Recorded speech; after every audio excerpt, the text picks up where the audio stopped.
Assalamualaikum warahmatullahi wabarakatuh. Ya, puji syukur marilah kita panjatkan puji Allah Subhanahu wa taala. Pada kesempatan hari ini kita bisa berkumpul di sini. Salam dan salawat marilah kita haturkan kepada Nabi besar kita Nabi Muhammad SAW beserta dengan keluarga, sahabat, pengikutnya juga akhir zaman. Ya. Terima kasih Bapak Ibu guru hebat yang sudah menghadiri kegiatan hari ini. Yaitu di sini saya akan melakukan penyebaran pemahaman dan pengalaman budaya positif dari saya, Ibu Masriin, SMP Negeri 26 Penajam Pasir Utara, calon guru moderat angkatan 11. Ya, di sini saya akan menyampaikan tentang budaya positif. Sebelumnya budaya positif itu mungkin Bapak Ibu ada yang pernah mendengar ya. Apa sih budaya positif itu sebelum saya tampilkan slide yang berikutnya? Iya, bagaimana itu? Budaya yang baik. Ada mungkin yang dari sebelah sini Bapak Ibu? Budaya positif. Pernah mendengar ya Bapak Ibu ya? Budaya positif itu apa? Budaya positif jelas kalau positif itu kan yang baik ya, budaya atau kebiasaan yang baik. Lalu di sini ada beberapa ya budaya positif di sini di modul 1.4. Disiplin positif itu ada di sini adalah yang pertama yaitu perubahan paradigma belajar. Yang kedua disiplin positif. Lalu yang ketiga nilai-nilai kebajikan. Yang keempat kebutuhan dasar manusia. Yang kelima motivasi perilaku manusia. Yang keenam posisi kontrol. Ketujuh keyakinan kelas. Dan yang kedelapan adalah segitiga restitusi. Ya, kita akan bahas yang pertama yaitu perubahan paradigma belajar. Pembelajaran dengan paradigma baru. Ya, sekarang menggunakan pembelajaran paradigma baru di situ. Paradigma baru ini berorientasi kepada siswa yang sesuai dengan profil pelajar Pancasila. Nah, kalau pembelajaran kepada siswa itu dengan penggunaan pembelajaran yang berdiferensiasi, yaitu pembelajaran yang berpihak pada siswa. Jadi pembelajaran berpihak pada siswa yang bagaimana sih Bu? Ada yang cantik Bu? Bapak, pembelajaran berpihak pada siswa gimana Bu? Ya, mengutamakan kebutuhan siswa di dalam pembelajaran. Yang lain mungkin ada Bapak Ibu? Bagaimana? Ada? Memahami karakteristik cara belajar siswa. Ya. Jadi pembelajaran siswa itu karakteristiknya itu berbeda antara satu siswa dengan yang lain. Kalau di sekolah sini saya selaku guru bimbingan konseling untuk mengetahui kriteria itu pada awal tahun ajar baru diberikan asesmen. Yang saya berikan adalah 4 asesmen, salah satunya asesmen gaya belajar. Di situ itu saya rangkum hasilnya, lalu saya sebarluaskan ke guru mata pelajaran, sehingga guru mata pelajaran dalam proses pembelajarannya sudah menggunakan pembelajaran diferensiasi berpihak pada murid, yaitu yang sesuai dengan kebutuhannya masing-masing siswa sesuai dengan gaya belajarnya. Ada yang kinestetik, visual, dan auditorial. Seperti itu. Jadi dalam pengembangan strategi dalam pembelajaran kembali lagi ke gurunya masing-masing. Ya, yang jelas pembelajaran berpusat pada siswa ini untuk mewujudkan profil pelajar Pancasila. Apalagi kita semuanya di sini sudah menggunakan kurikulum merdeka semuanya. Lanjut yang berikutnya yaitu yang kedua di sini pengimplementasian paradigma baru di sini dilakukan melalui pembelajaran diferensi tadi seperti yang sudah saya jelaskan. Nah, di sini kemampuan guru dalam menganalisis kebutuhan siswa dalam belajar menjadikan pembelajaran yang lebih nyaman, mudah dipahami. Jadi di sini kegiatan pembelajaran itu sebaiknya difasilitasi oleh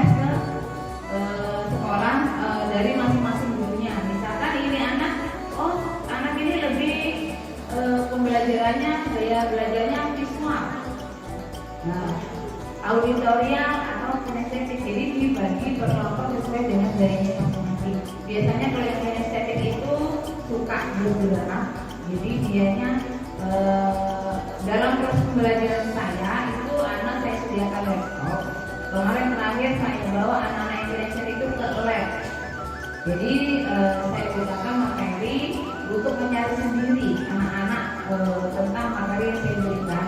Dengan itu tentang pengembangan karakter sesuai dengan profil pelajar Pancasila. Jadi anak-anak saya kembangkan setelah materi saya berikan, anak-anak saya beri tugas untuk mencari materi melalui media-media di YouTube yang sesuai dengan materinya. Ya, selanjutnya. Pembelajaran diferensiasi, pembelajaran yang berpihak pada siswa sesuai dengan sudut pandang Bapak Pendidikan kita, yaitu Ki Hajar Dewantara. Nah, di situ menyampaikan bahwa pendidikan dan pengajaran harus berorientasi pada kodrat alam dan kodrat zaman. Jadi selain berpihak kepada siswa, pembelajaran itu sesuai dengan zamannya, zaman kodratnya, alam dan kodrat zaman. Apalagi zaman sekarang tidak bisa pembelajaran disamakan dengan pembelajaran waktu kita SD, SMP dulu, Bapak Ibu ya. Yang dulu pembelajaran hanya lebih ditekankan kepada guru. Sekarang pembelajaran diferensiasi, pembelajaran lebih ditekankan kepada siswa. Pembelajaran berpihak kepada siswa sesuai dengan kebutuhannya masing-masing. Jadi di sini pada kesimpulannya, pembelajaran diferensiasi itu dapat memberikan kesempatan bagi peserta didik untuk belajar secara alami efisiensi dan dalam mengelola strategi pembelajaran sesuai dengan kebutuhan peserta didik yang bertujuan membentuk profil pelajar Pancasila. Nah, ini profil pelajar Pancasila. Kita tahu ya, profil pelajar Pancasila itu ada berapa Bapak Ibu? 6. Yang pertama yaitu bertakwa kepada Tuhan Yang Maha Esa dan berakhlak mulia. Artinya di sini anak-anak lebih ditekankan ke akhlaknya, ke karakter anak supaya menjadi lebih baik lagi. Yang kedua yaitu berkebudayaan global. Artinya di sini tentang budaya yang ada di Indonesia, anak dapat mengetahuinya. Lanjut bergotong royong di sini, gotong royong di sini bukan hanya gotong royong kegiatan yang ada di sekolah mungkin diskusi, tapi di sini juga bisa gotong royong kerjasama, kolaborasi antara siswa dalam bentuk kerja kelompok. Lanjut kreatif, bernalar kritis dan mandiri. Kreatif apabila ada tugas, anak-anak tidak hanya berpaku pada satu buku atau satu materi. Nah, jadi di sini dengan penggunaan teknologi, anak-anak bisa mencari literasi atau bahan-bahan pelajaran dari media-media yang telah disediakan. Ya, sampai di sini ada yang ingin ditanyakan Bapak Ibu? Ya, sambil lanjutnya, di sini ada miskonsepsi tentang teori kontrol. Ya, yang pertama yaitu ilusi mengontrol murid. Ilusi mengontrol murid. Kita sering Bapak Ibu ya, kadang sering mengontrol atau kita itu memerintah murid. Dan murid harus patuh dengan perintah kita. Kadang seperti itu ya. Ayo kerjakan tugas ini, halaman sekian. Itu kita mengontrol siswa. Anak mengerjakan atau tidak. Nanti kalau anak itu mengerjakan, berarti anak itu mengikuti apa yang kita perintahkan. Kita mengontrol anak seperti itu. Yang berikutnya ilusi bahwa semua penguatan itu positif dan bermanfaat.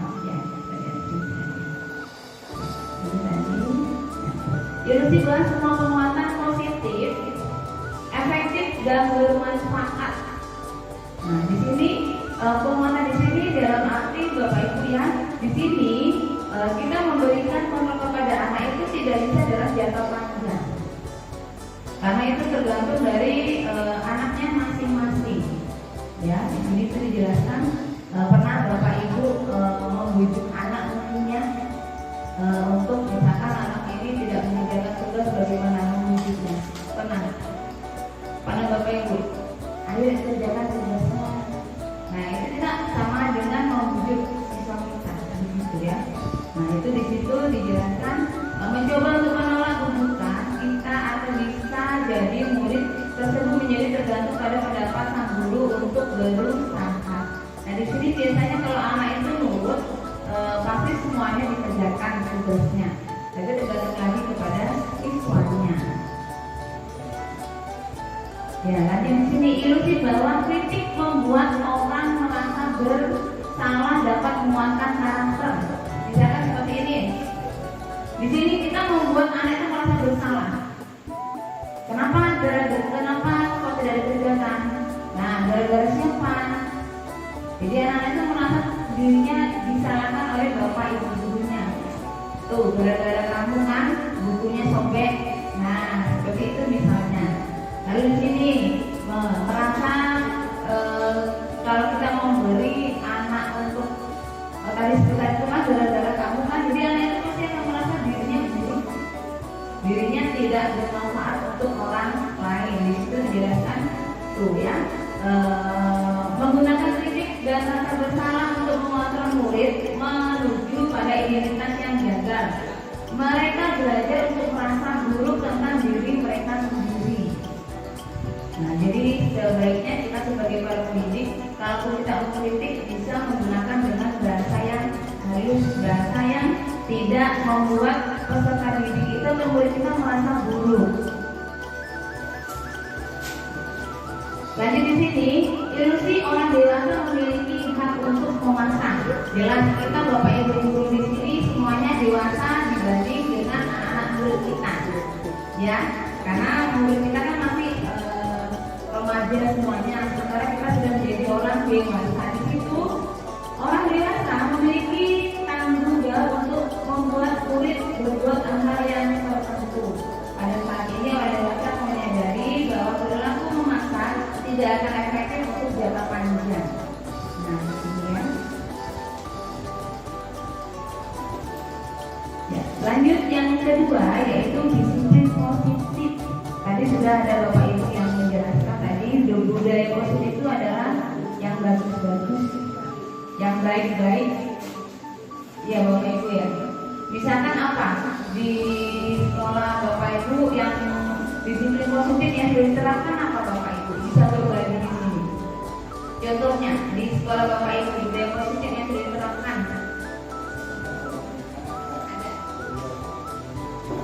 Membaca doa sebelum dan sesudah pembelajaran. Apalagi bapak ibu tadi itu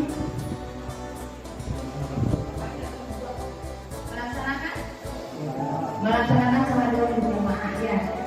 Budaya positif setiap sekolah itu berbeda bapak ibu ya.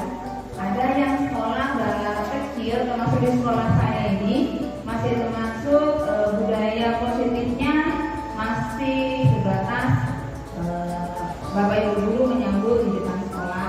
Kalau di bapak ibu mungkin sudah ada gerbangnya, kami tidak ada gerbangnya, jadi kami menunggu menyambut anak-anak itu di bawah yang merah. Begitu menyambut itu sesuai dengan jadwalnya. Lalu yang kedua itu pembiasaan sholat zuhur dan duha pagi, literasi sebelum pembelajaran. Mungkin sama bapak ya. Nah langsung apalagi pembiasaannya itu membudayakan 5S.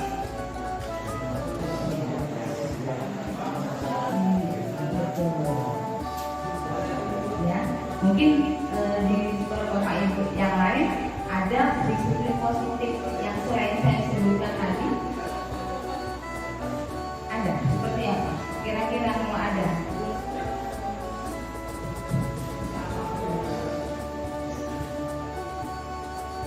Ya di sini kita sering mendengar kata disiplin. Ya di situ pasti orang akan menghubungkan dengan tata tertib ya, peraturan kalau disiplin itu. Nah di sini sering dihubungkan dengan hukuman. Anak-anak kalau tidak tertib, tidak disiplin, misalkan melanggar aturan, pasti ada hukuman. Padahal itu berbeda ya. Misalkan anak terlambat di sekolah Bapak Ibu bagaimana kalau anak terlambat? Ya, sekolah kelas 1 dengan sekolah lain beda ya. Kalau di SMP 5 itu kalau terlambat berbeda dengan di sini. Mungkin teman Bapak Ibu juga berbeda. Bagaimana? Kalau ada siswa yang terlambat, jangan kan tidak disiplin itu ya Bapak Ibu ya. Bagaimana? Bisa berbagi di sini. Kalau anak siswa Bapak Ibu yang terlambat, bagaimana? Bersihin, sapa. Apalagi Bapak Ibu? Membersihkan WC. Ya? Dicatat di buku keterlambatan. Bisa oleh dibuktikan Bapaknya. Ya, apalagi Bapak Ibu? Ada lagi selain itu? Ya. Jadi itu yang budaya positif. Ya, kita lanjut di sini. Nah, di sini kita sebagai pendidik tujuan kita adalah menciptakan anak-anak yang disiplin diri sehingga mereka bisa berperilaku dan mengacu pada nilai-nilai kebajikan, memiliki motivasi intrinsik dalam arti motivasi dalam diri siswa itu sendiri. Contohnya, motivasi intrinsik itu adalah motivasi yang berasal dari dalam atau internal. Nah, jadi anak ini dia akan mempunyai disiplin atau motivasi intrinsik ini dari dalam diri apabila anak itu menyadari tentang pentingnya disiplin. Misalnya, di dalam kelas diberi tugas, gurunya pergi. Kalau anak itu memiliki motivasi intrinsik dari dalam, anak itu akan mengerjakan tugas tanpa kita lihat. Nah, itu ya. Tapi masih banyak beberapa anak yang diberi tugas tidak mengerjakan, kalau dilihatin baru dikerjakan. Seperti hanya kita tadi itu yang melanggar disiplin, disuruh membersihkan sampah, disuruh mencuci WC. Kalau dilihatin bersih ya Bapak Ibu ya. Kalau tidak dilihatin tidak bersih ya. Nah, seperti itu. Dalam arti anak-anak di sini harus tanamkan tentang motivasi dari dalam diri sehingga tidak ada paksaan mereka untuk melakukannya. Lanjut yang ketiga yaitu nilai-nilai kebajikan. Di sini adalah nilai-nilai kebajikan yang disepakati bersama, lepas dari suku, bangsa, agama, bahasa maupun latar belakangnya. Ya, di sini contoh nilai-nilai kebajikan kebajikan yaitu yang seperti dimensi profil pelajar Pancasila Bapak Ibu ya, dan tadi yang sudah saya jelaskan, beriman kepada Tuhan Yang Maha Esa dan lain-lainnya. Di sini nilai-nilai kebajikan juga seperti rasa hormat, integritas, mandiri, menghargai, antusias, empati, kreativitas, kerjasama, dan percaya diri serta komitmen. Jadi di sini nilai-nilai kebajikannya ada dalam kalimat-kalimat yang di depan. Lanjut, kebutuhan dasar manusia. Kebutuhan dasar manusia itu unsur yang diperlukan manusia untuk mempertahankan keseimbangan fisiologis dan psikologis. Kebutuhan dasar yang sangat mempengaruhi tindakan dan perilaku individu. 5 kebutuhan dasar itu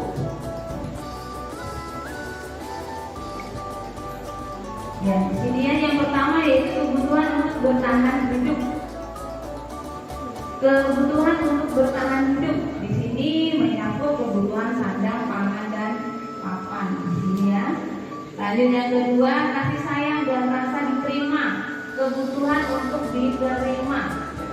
Seperti ini Bapak Ibu, kebutuhan kasih sayang dan rasa diterima. Kita sering melihat siswa kita di sekolah tidak tertib, tidak ikut taat aturan yang ada di sekolah. Kalau kita dalami sesuai dengan kebutuhan kasih sayang dan rasa diterima, seperti ini.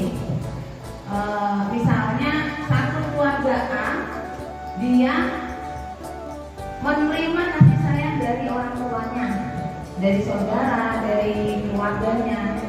Nah, jadi ibaratnya sebuah gelas itu dia mendapatkan kasih sayang, setelah itu dibawa ke sekolah. Jadi anak itu datang ke sekolah hanya benar-benar untuk belajar. Nah, jadi di rumah sudah mendapat kasih sayang, diterima oleh keluarganya. Jadi dia datang ke sekolah benar-benar untuk belajar. Berbeda dengan apabila siswa yang di rumah tidak mendapatkan kasih sayang dari sanak saudaranya, dari orang tuanya. Jadi ke sekolah dia bagaimana Bapak Ibu? Ke sekolah dia mencari perhatian dari Bapak Ibu gurunya, dari teman-temannya. Apa yang mereka lakukan? Caper dengan temannya, suka colek-colek atau usil. Nah, seperti itu ya Bapak Ibu ya. Jadi sebelum tadi kita memberi hukuman karena tidak disiplin, melanggar aturan, alangkah baiknya dulu ditelusuri anak ini kebutuhannya apa yang kurang ya. Kalau di rumah kurang kasih sayang, oh berarti anak ini di sekolah mencari perhatian, terutama perhatian kepada Bapak Ibu guru, seperti itu. Biasanya kalau yang laki-laki itu, siswa laki-laki itu juga biasanya mencari perhatian dengan teman perempuannya atau dengan ibu gurunya, seperti itu. Lanjut yang berikutnya yaitu penguasaan kebutuhan, pengakuan atas kemampuannya. Ada Bapak Ibu ya, anak kita ya, yang ingin dirinya itu menonjol. Dia ingin memperlihatkan, ini loh saya ibu guru, ada Bapak Ibu guru ya. Nah, jadi di sini dia sedang memainkan kebutuhan dasar manusia yang penguasaan. Nah, seperti itu. Lanjut yang keempat yaitu kebebasan kebutuhan.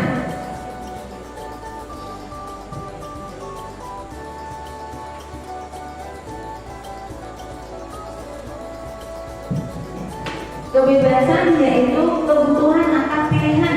Misalnya seperti ini Bapak Ibu guru. Anak yang di dalam kelas yang diam, yang memang dari rumahnya pendiam, lalu di sekolah disuruh bergerak biasanya, itu anak-anak sulit sekali. Ada seperti itu Bapak Ibu ya. Nah itu, jadi dia kebalikannya juga, yang biasa bebas di rumah, lalu dia di sekolah suruh diam, duduk, manis, memperhatikan, itu juga ada Bapak Ibu ya, seperti itu ya. Jadi di sini anak itu juga kebebasan. Yang selanjutnya itu kesenangan, kebutuhan untuk merasa senang dengan dia itu melakukan apa yang menurutnya senang, apa yang menurutnya membuat bahagia, gembira, seperti itu. Kita pun juga tahu Bapak Ibu ya, saya ingin melakukan yang saya membuat saya itu gembira, misalkan kalau ibu-ibunya mungkin belanja, dan begitu dengan anak-anak yang lainnya membuat senang, merasa senang dirinya. Oh saya senang jalan, oh saya senang mancing. Jadi anak-anak itu akan melakukan sesuai dengan kesenangannya masing-masing, seperti itu. Ya, sampai di sini Bapak Ibu ada yang ditanyakan? Ya, kita lanjut motivasi perilaku manusia. Ya, di sini ada 3 Bapak Ibu ya. Yang pertama, untuk menghindari ketidaknyamanan atau hukuman. Ini tadi sempat saya singgung di sini. Tingkat terendah di sini ya dari motivasi perilaku manusia. Di sini dijelaskan biasanya orang yang motivasi perilakunya untuk menghindari hukuman. Sebenarnya mereka sedang menghindari permasalahan yang mungkin muncul. Nah, ini tadi sudah saya jelaskan sedikit. Motivasi yang bersifat eksternal, masih berasal dari luar. Dia melakukan disiplin, dia melakukan taat aturan untuk menghindari permasalahan yang akan muncul. Misalnya, saya tidak akan melambat karena saya tidak mau dihukum. Jadi dia hanya di situ motivasi eksternalnya, gitu ya.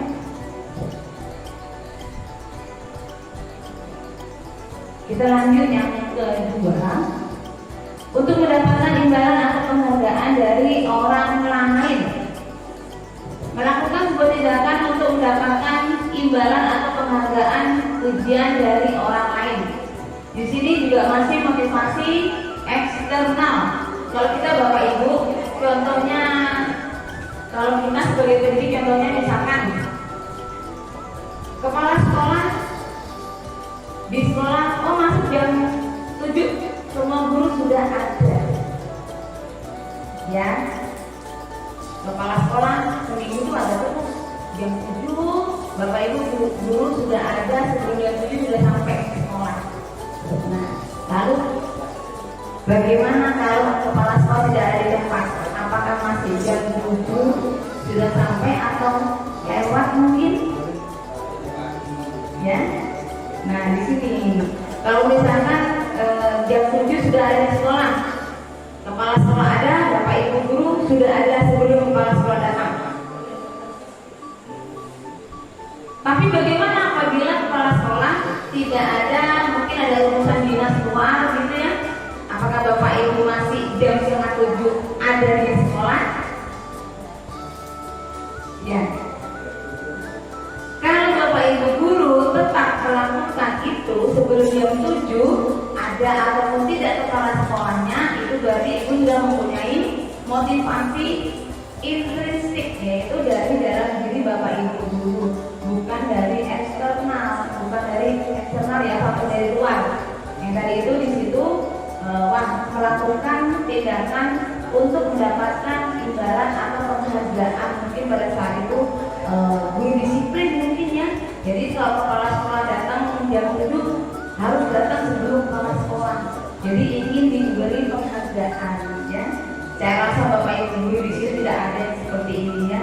Jadi ada atau tidak itu memang sudah tugas kita sebagai seorang pendidik. Jam 7 sebelumnya sudah ada di sekolah Bapak Ibu ya. Jadi nggak perlu ada kepala sekolah baru kita rajin Bapak Ibu ya, datang pagi ya.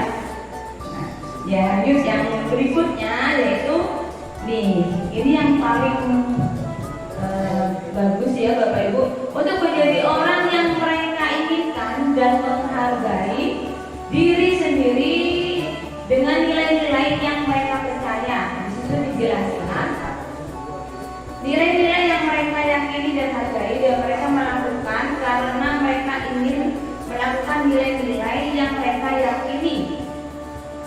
Ini motivasi yang membuat seseorang memiliki disiplin positif. Ya, di sini motivasi yang internal. Tadi saya sudah sampaikan, jadi tidak ada hubungannya ada atau tidak kepala sekolah, tetap kita menjalankan tentang nilai-nilai yang kita yakini itu benar. Oh, kita sebagai pendidik harus jam 7 kurang sampai di sekolah. Itu yang kita yakini. Jadi nggak peduli ada kepala sekolah atau tidak, tetap kita datang tepat waktu. Samanya dengan kita masuk ke kelas Bapak Ibu ya. Loh kan ada jangan di sekolah sini pun juga ada Bapak Ibu ya, yang masuk yang sudah 10 menit baru jalan masuk kelasnya.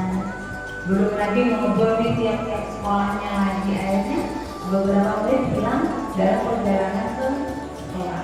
Ya, seperti itu ya. Samanya dengan murid Bapak Ibu, sebaiknya murid ini memiliki motivasi yang internal, jadi mengurangi pelanggaran atau ketidakdisiplinan di sekolah.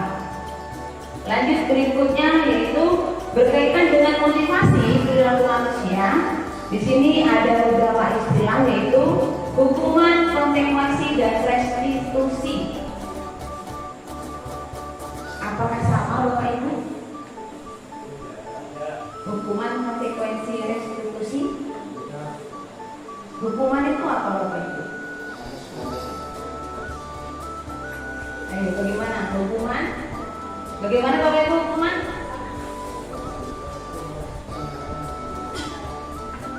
Pelanggaran. Apalagi? Sanksi. Berikutnya apa lagi? Ya, konsekuensi. Resiko yang harus diterima. Restitusi. Pernah dengar Bapak Ibu ya? Ya, apa itu, ada yang tahu Bapak Ibu? Ya Bapak? Tindakan mengembalikan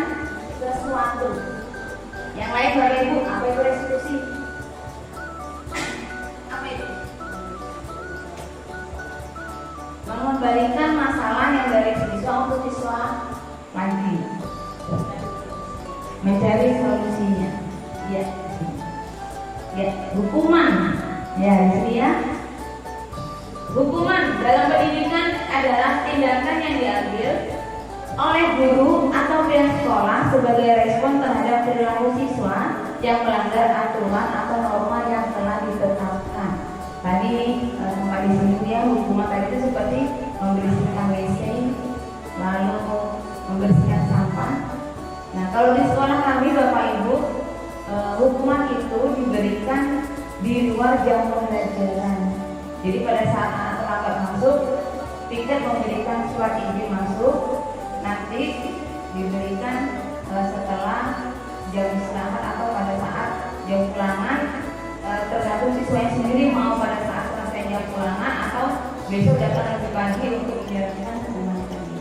Jadi tidak mengganggu proses pembelajaran karena kita mengurangi hak mereka untuk belajar sesuai dengan jamnya.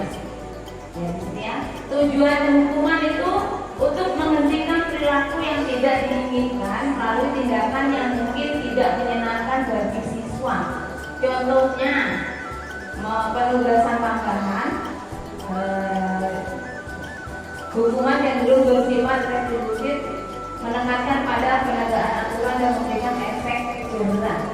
Tapi apakah setelah diberikan hukuman siswa bisa tidak mengulangi Bapak Ibu? Masih mengulangi Bapak Ibu ya?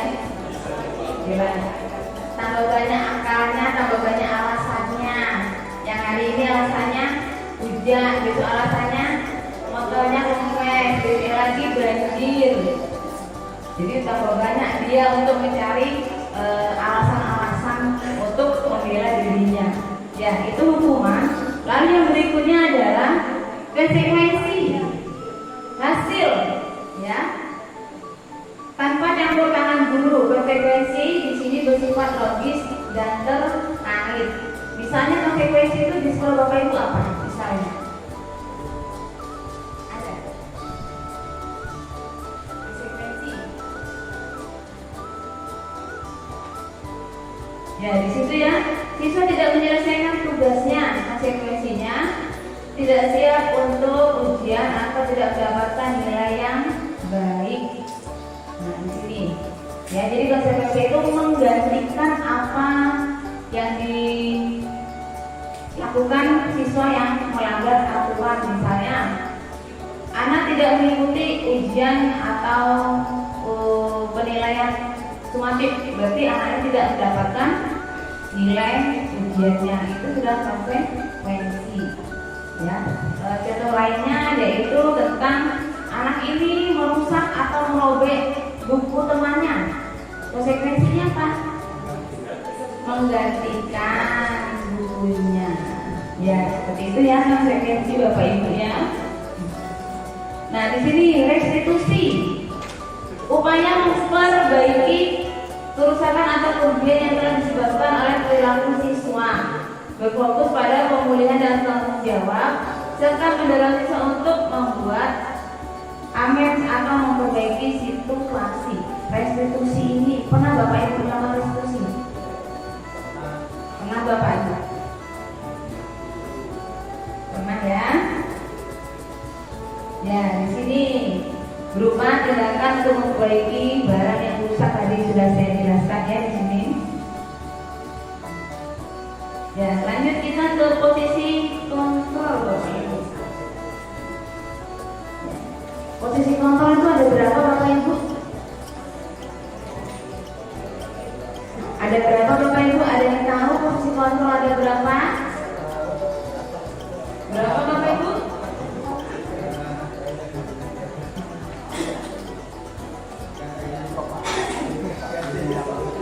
Lima Bapak Ibu ya. 5 posisi kontrol di sini. Nah, ini kita sebagai pendidik mempunyai 5 posisi kontrol ya. Di situ jelas Bapak Ibu ada sama ya.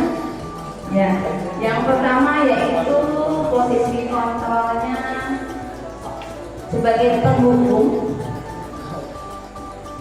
pembuat rasa bersalah, sebagai teman, pemantau, dan manajer. Nah, di sini ya posisi kontrol yang pertama yaitu penghukum. Tuh. Ada di sini Bapak Ibu posisi kontrolnya sebagai penghukum. Di situ menghardik, menunjuk, menyakiti, menyindir. Contohnya kalimatnya, kalau kamu tidak melakukannya, saya akan. Kalau enggak kamu bersihkan, nanti ibu tambahin lagi. Nah, ya, itu sifatnya dia akan memberontak, pendendam, menyalahkan orang lain dan tidak peduli. Tuh, mengulangi kesalahan berulang kali. Jadi Bapak Ibu yang kalau dihukum apakah tidak melakukannya lagi? Tuh, dia akan mengulangi lagi. Dia semakin akan sering melakukannya.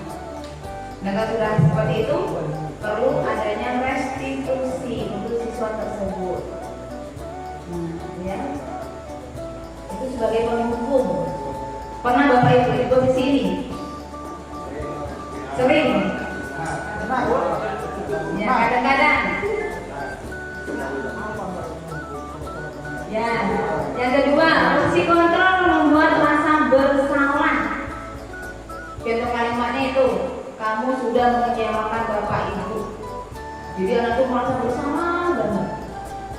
Ya, di sini menyembunyikan permasalahannya, menyangkal, berbohong, dan akan maafkan saya Bu. Dia akan berkata seperti itu. Nih ya, kalau siswa disalahkan itu dia akan merasa rendah diri dan merasa gagal. Ya. Nah, di sini pernah Bapak Ibu gitu ya. Tuh kan gara-gara kamu bukunya sobek. Nah, itu sudah kita membuat rasa bersalah pada siswa. Ya. Lanjut yang ketiga. Nih, posisi Bapak Ibu sebagai teman. Pernah Bapak Ibu ya atau sering? Sering ya. Nah, di situ tuh ya dijelaskan itu membuat alasan untuk murid-muridnya. Ya Pak, sudah nanti Bapak Ibu bantu bereskan. Jadi membuat anak akan merasa ketergantungan karena merasa Bapak Ibu guru sebagai temannya. Nah, sebaiknya di sini antara siswa dan murid sekalipun merasa sebagai teman tetap harus ada batasannya. Ya, di sini ya. Lanjut yang keempat, pemantau. Di sini. Jadi dia juga mengawasi anak-anak tuh. Dari jauh diawasi anak-anak ini ngapain, usil tidak sama temannya. Seperti itu ya di sini. Nah, di sini pemantau di sini menyesuaikan bila diawasi. Tadi saya sudah sempat singgung, anak ini rajin kalau diawasi bapak ibu gurunya. Anak ini baik di kelas kalau ada gurunya. Anak ini baik kalau di sekolah, tapi di luar tidak baik. Nah, itu sebagai pemantau ya, seperti ini. Nah, ya, yang kelima, sebagai manajer di sini. Ya, di sini dijelaskan apa yang diyakini, lalu di situ menguatkan watak karakter dan bagaimana caranya agar bisa memperbaiki keadaan seperti itu. Jadi posisi bapak ibu ada di posisi berapa? Tergantung situasi. Situasi yang bagaimana?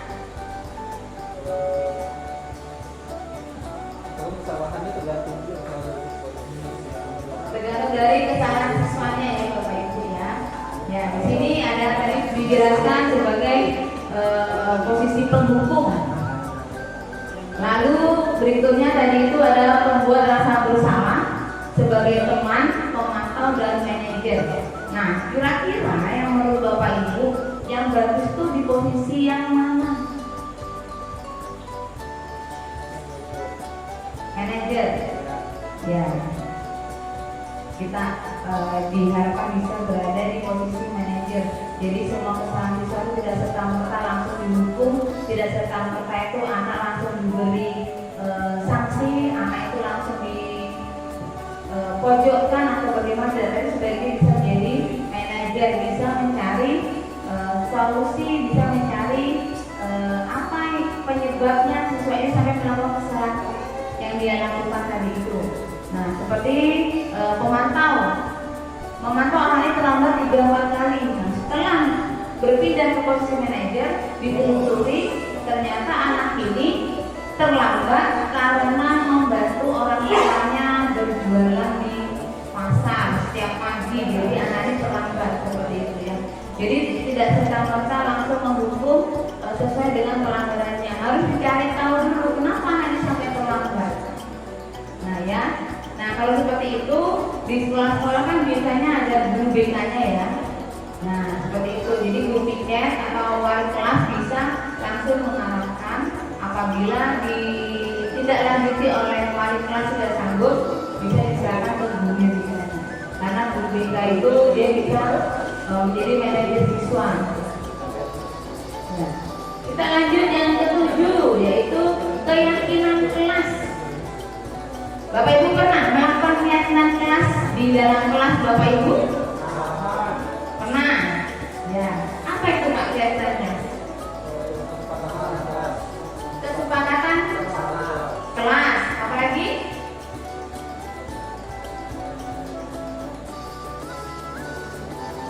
Peraturan yang disepakati, yang harus diterima konsekuensinya. Ya, di sini. Mengapa ya keyakinan kelas? Kenapa kok bukan peraturan kelas? Ya, di sini. Karena keyakinan itu adalah nilai-nilai yang universal, yang tersirat tersurat lepas dari latar belakang. Nilai-nilai kebajikan menekankan pada keyakinan seseorang akan lebih memotivasi seseorang dari dalam.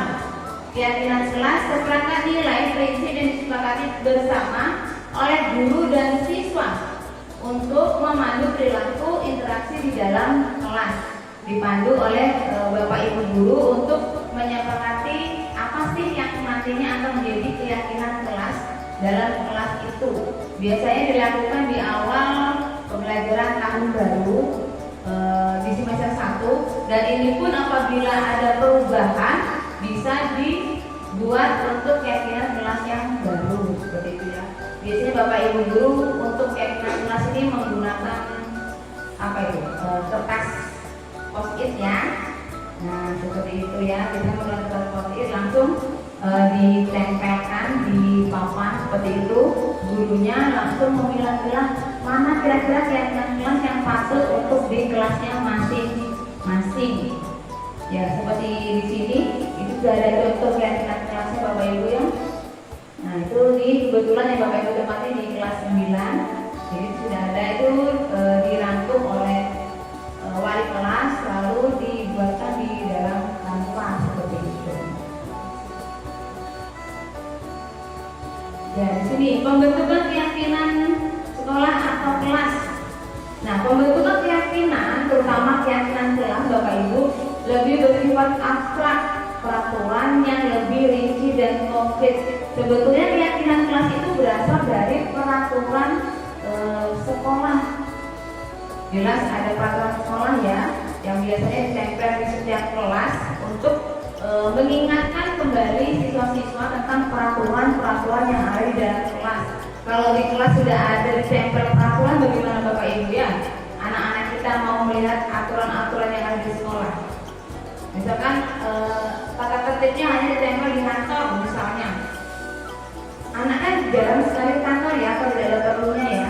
Berarti kalau anaknya tidak ke kantor selama seminggu, dia tidak akan tahu itu aturannya apa aja yang di sekolah. Beda apabila aturan itu tidak ditempel di dalam kelas. Anak selalu bisa untuk membaca tentang aturan kelas. Ya di situ sudah dijelaskan di sini. Semua warga kelas hendaknya mengikuti dalam pembuatan keyakinan kelas lewat kegiatan curah pendapat. Jadi di sini sebelum ditentukan keyakinan kelasnya apa saja, dikomunikasikan dengan semua siswa yang ada di dalam kelas. Ya, lanjut kita Bapak Ibu ya, yang ke-8 yaitu segitiga restitusi. Ya, di sini tadi ya, proses menciptakan kondisi baik murid atau anak untuk memperbaiki kesalahan sehingga mereka bisa kembali pada kelompok mereka dengan karakter yang lebih kuat. Segitiga restitusi. Mungkin Bapak Ibu pernah ada yang mendengar ya. Nah, di sini ya, ini gambarnya segitiga restitusi. Yaitu yang pertama adalah menstabilkan identitas yang pertama. Yang kedua yaitu validasi tindakan yang salah. Lalu yang ketiga adalah menanyakan keyakinan. Ini segitiga restitusi. Ya, di sini menstabilkan identitas Bapak Ibu ya. Di sini aksi nyata di PWN pun juga ada tentang disiplin positif. Ada yang membuat keyakinan kelas, ada juga yang membuat segitiga restitusi. Bapak Ibu guru sudah mengerjakan? Kalau sudah mengerjakan berarti tahu tentang keyakinan kelas ataupun segitiga restitusi. Ya, di sini menstabilkan identitas tujuannya yaitu mengubah identitas anak dari orang yang gagal melakukan kesalahan menjadi orang yang sukses. Di situ ya, itu salah satu kalimatnya, berbuat salah itu tidak apa-apa nak. Bukan hanya dirimu saja yang pernah berbuat salah, semua orang pun juga pernah berbuat salah. Nah, seperti itu ya. Ini yang pertama. Lalu yang kedua yaitu validasi tindakan yang salah. Itu tindakan dilakukan dengan suatu tujuan, yaitu memenuhi kebutuhan dasar. Itu seperti kalimatnya, padahal kamu bisa loh nak, lebih baik lagi. Nah, itu salah satu kalimatnya. Nih, kamu pasti punya alasan mengapa melakukan itu. Ya, kalau yang sudah melakukan segitiga restitusi pasti sudah mengetahui tentang ini. Yang ketiga yaitu menanyakan keyakinan. Tuh, misalkan anak ini sering membolos lalu diberikan segitiga restitusi, ini salah satunya ini menanyakan keyakinan. Apakah membolos itu sesuai dengan keyakinan yang ada di dalam kelas? Jelas anak itu pasti akan menjawab tidak, ya kan? Karena dari aturan yang ada di sekolah. Nih, selanjutnya nih, kamu mau ke depannya itu menjadi orang yang seperti apa sih nak? Ya. Ini selanjutnya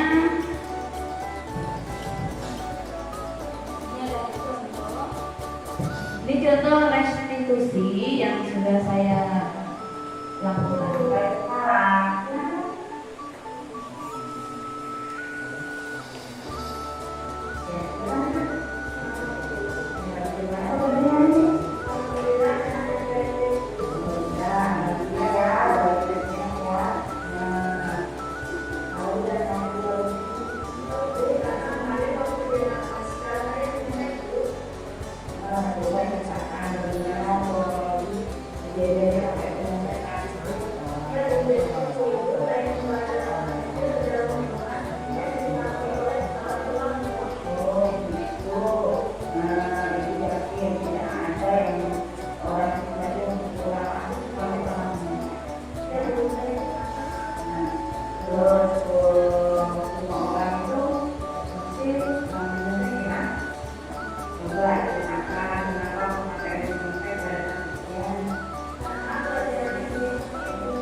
ceritanya siswa yang menyontek saat ujian matematika.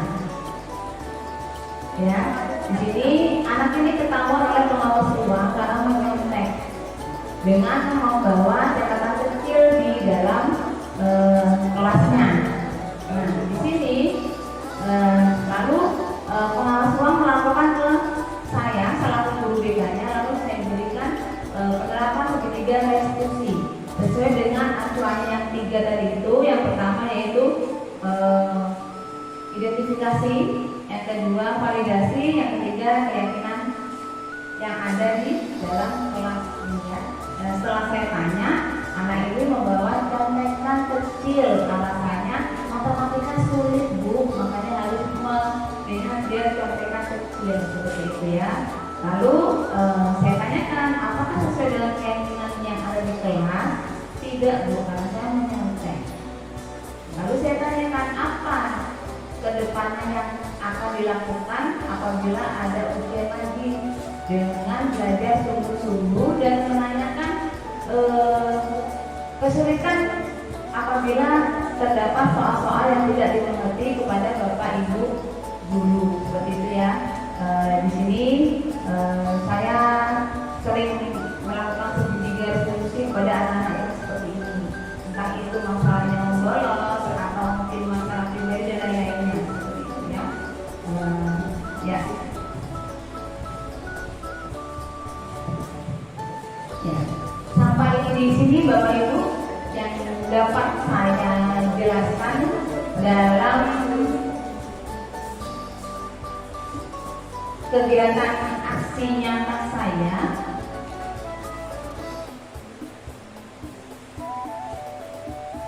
penyebaran pemahaman dan penerapan pengalaman budaya positif saya hari ini ya. Terima kasih Bapak Ibu atas waktunya. Sebelum saya akhiri di sini saya ucapkan terima kasih Bapak Ibu yang telah hadir. Saya akhiri. Assalamualaikum warahmatullahi wabarakatuh.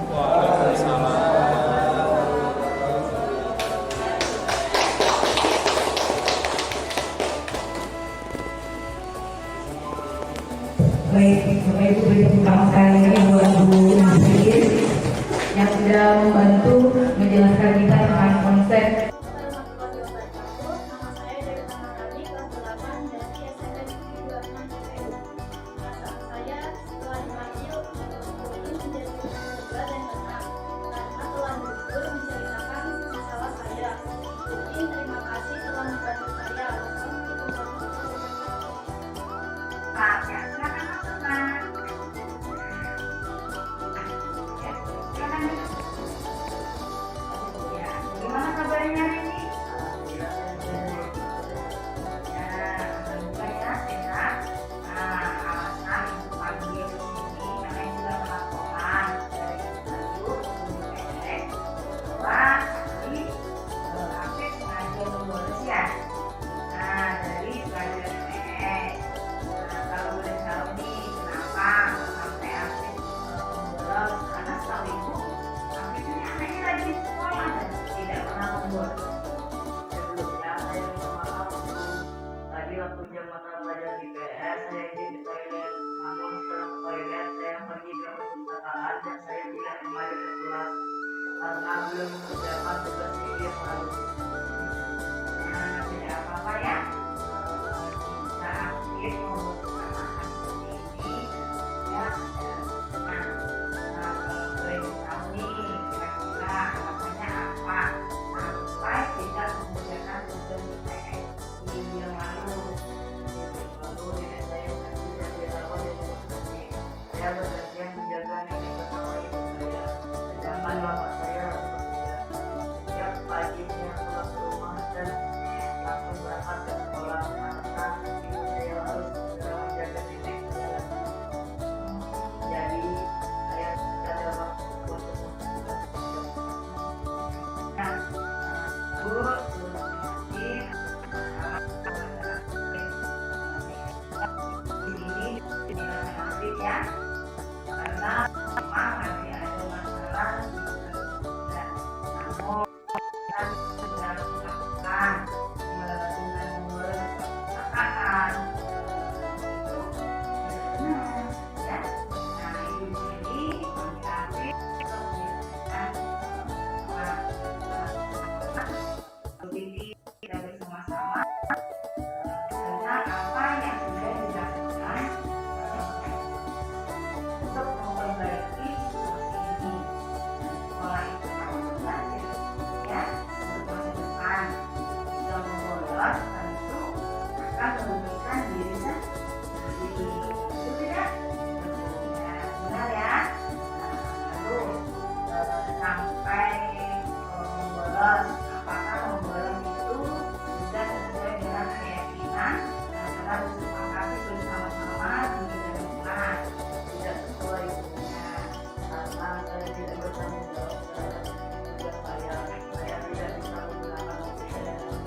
tidak mengulangi lagi dan akan mengerjakan tugas sesuai dengan tempatnya, tidak menunda mengerjakan dari Bapak Ibu guru ya. Ya, alhamdulillah sudah mau memperbaiki kesalahannya. Terima kasih lah ya, karena sudah mau belajar dari kesalahan yang telah dilakukan. Saya pelajaran dulu ya, semoga Afif bisa menjadi anak yang